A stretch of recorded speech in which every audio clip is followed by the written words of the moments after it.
Bonjour et bienvenue dans cette nouvelle vidéo.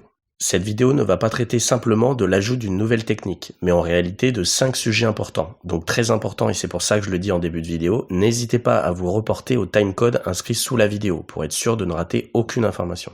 Alors cette vidéo s'adresse surtout à nos abonnés, mais on a décidé de la rendre publique car cela pourrait intéresser certains parieurs. Dans cette vidéo, nous allons parler de la nouvelle méthode que nous allons mettre en place pour la saison 2023-2024. Comme vous le savez, nous parions uniquement sur les matchs nuls. Vous pouvez d'ailleurs voir notre bilan depuis 5 saisons. Pour cette 6e saison, nous allons mettre en place un nouveau système de fonctionnement. Nos critères de sélection ne vont pas changer, ni notre méthode de sélection. Ce qui va changer, c'est après la sélection. Jusqu'ici, nous faisions une présélection des matchs d'après une première série de critères, puis nous analysions les matchs, et on retenait uniquement les matchs qui correspondaient à une deuxième série de critères très précis. Tout ce processus restera inchangé. Mais à partir de la saison prochaine, au lieu de parier tous les matchs retenus, nous allons les classer dans 2 catégories. Une catégorie A et une catégorie B.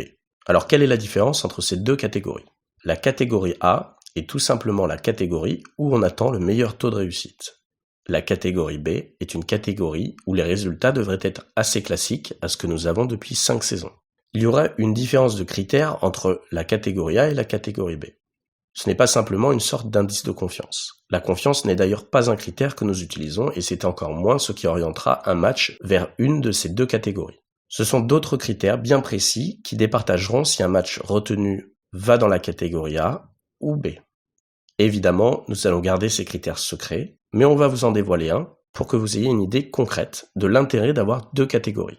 L'été dernier, on avait déjà remarqué qu'un critère augmentait le taux de réussite de nos paris.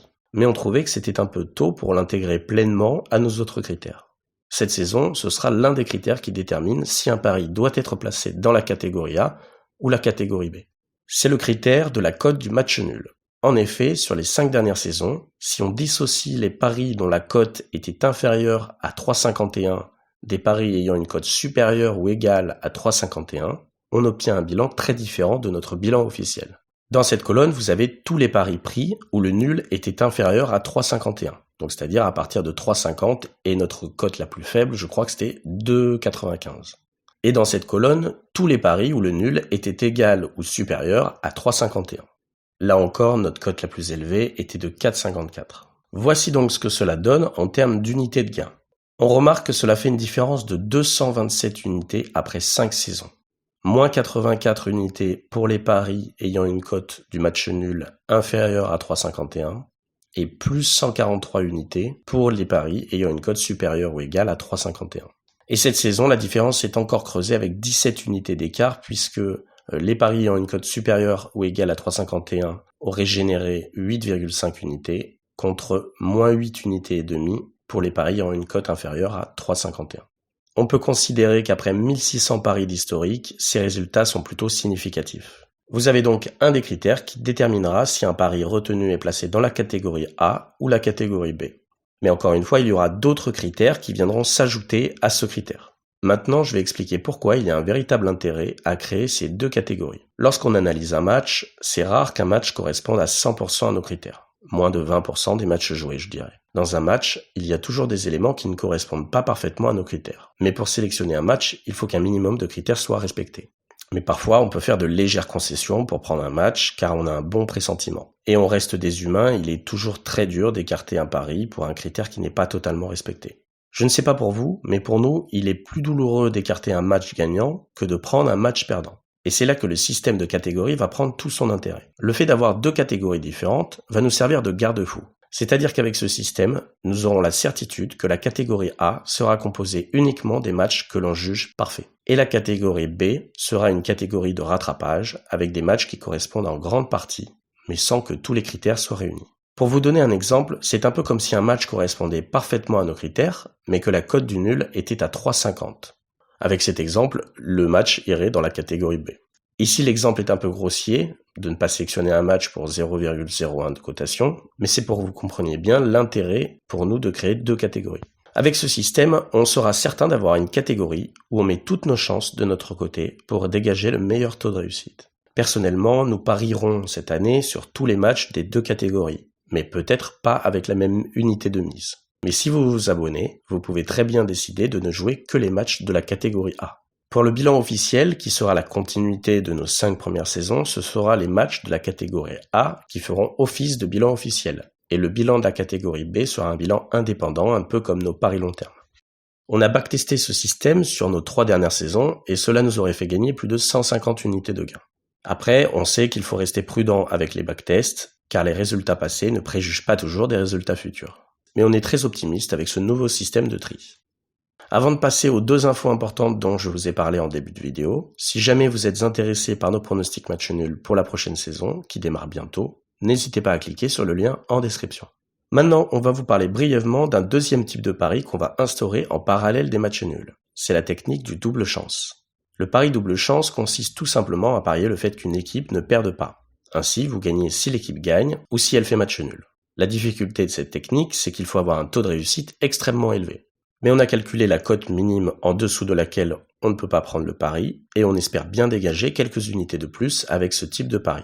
Si on met en place ces techniques, c'est parce qu'elle ne nous changera pas beaucoup car elle sera basée sur nos paris match nuls. C'est-à-dire que dans ces paris double chance, il ne pourra jamais y avoir un match qui ne fait pas partie de nos pronostics match nul. Par contre, tous les paris match nul ne seront pas forcément joués en double chance. Il y aura un tri. On estime que 25 à 40% de nos paris match nuls seront également joués en double chance. Ce qui nous plaît avec cette technique, c'est 2 choses. Premièrement, le taux de réussite sera bien plus élevé que les matchs nuls, ce sera donc un atout psychologique, puisqu'avec les matchs nuls, nous perdons 70% du temps.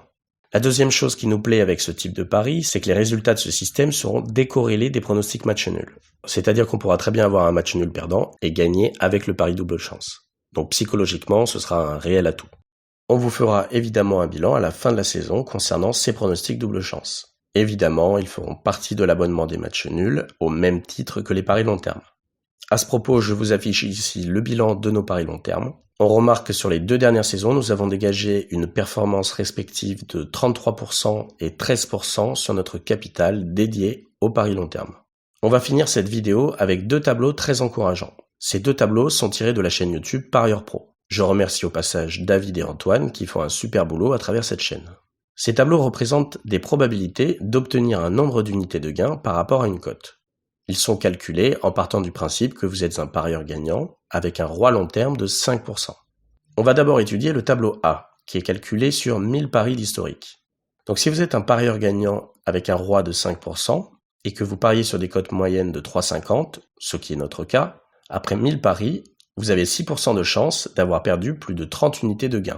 Vous avez 10% de chance d'avoir un nombre d'unités situé entre 0 et moins 30 unités, 57% de chance d'avoir gagné entre 0 et 80 unités, et 28% de chance d'avoir gagné plus de 80 unités. Donc on rappelle que ce tableau est pour 1000 paris. Ce qui veut dire que statistiquement, il y a 85% de chance que votre nombre d'unités de gain soit positif, si vous avez un roi théorique de 5%. En l'occurrence, nous avons un historique sur nos matchs nuls de 1599 paris depuis 2018. Et en flat betting, nous sommes à 85 unités de gain. Le tableau B représente les mêmes probabilités, mais après 2000 paris d'historique. Donc sachant que nous avons 1600 paris, nous sommes entre les deux, mais un peu plus près du tableau B. C'est-à-dire qu'après 2000 paris d'historique, il y a 8% de risque, donc 3 plus 5 ici, d'avoir un bilan négatif et d'être pourtant un parieur gagnant sur le long terme. Or, étant donné que nous sommes rentables de plus de 85 unités de gain, on peut conclure qu'il y a environ 89% de chances que nous soyons des parieurs gagnants sur le long terme et 11% de risque que nos résultats soient liés à la chance. J'ai dit 89% car nous ne sommes pas encore à 2000 paris d'historique, donc on ne peut pas dire 92%, c'est pour ça que je retranche 3%. Mais grosso modo, il y a 9 chances sur 10 que nous soyons des parieurs gagnants sur le long terme. Pour ceux qui sont intéressés par notre closing line, nous avons une cote moyenne de 3,556 sur la saison 2022-2023 et la cote moyenne de clôture du bookmaker Pinacle est de 3,482, ce qui fait que nous avons un delta positif de 0,074. Pour vous donner un exemple, lorsqu'on prend une cote à 3,57, en moyenne, elle va clôturer à 3,50. Sachant que nous parions sur un sport de masse qu'est le football et sur les 7 championnats majeurs européens, cela donne un résultat très encourageant. Donc si vous êtes intéressé pour suivre nos pronostics match nuls pour la saison 2023-2024 qui débute le 11 août 2023, vous pouvez cliquer sur le lien dans la description. Merci d'avoir regardé cette vidéo et bonne chance à tous dans vos paris.